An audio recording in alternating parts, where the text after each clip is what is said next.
अस्सलाम वालेकुम। मैं मोहम्मद वहीद फ़राम कराची से पीएसटी न्यूज़ की तरफ से आल दुनिया की जो न्यूज़ होती हैं, ख़ास तौर पर इसराइल और अरब ममालिक और पाकिस्तान के हवाले से और इंडिया के हवाले से आज की जो ब्रेकिंग न्यूज़ है वो इंतहाई अहम है।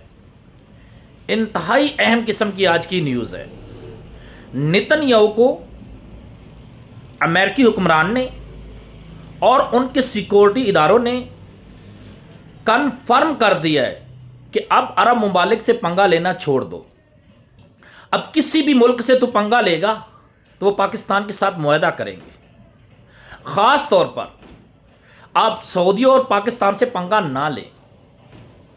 वो ज़ख्मी भेड़िए की तरह आपको तलाश कर रहे हैं और पाकिस्तान ये चाहता है कहीं गलती से नेतन्याहू सऊदी अरेबिया पर या पाकिस्तान पर हमला करे। ख़ास तौर पर अमेरिका के जो वज़ीर ख़ारजा है उन्होंने नेतन्याहू को टेलीफोन करके कहा है कि भाई अभी पंगा ना लो, पाकिस्तान हीले बहाने तलाश कर रहा है। वो आपसे फ़लस्तीन के पूरे पूरे बदले हासिल करेगा, आपको नहीं छोड़ेगा, आपकी औकात याद दिलवा के रख देगा।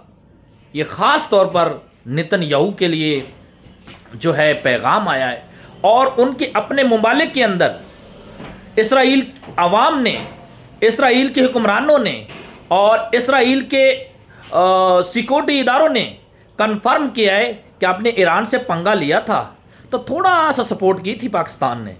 अब तो डायरेक्ट पाकिस्तान से पंगा लेगा तो देखो आपका क्या हशर होगा।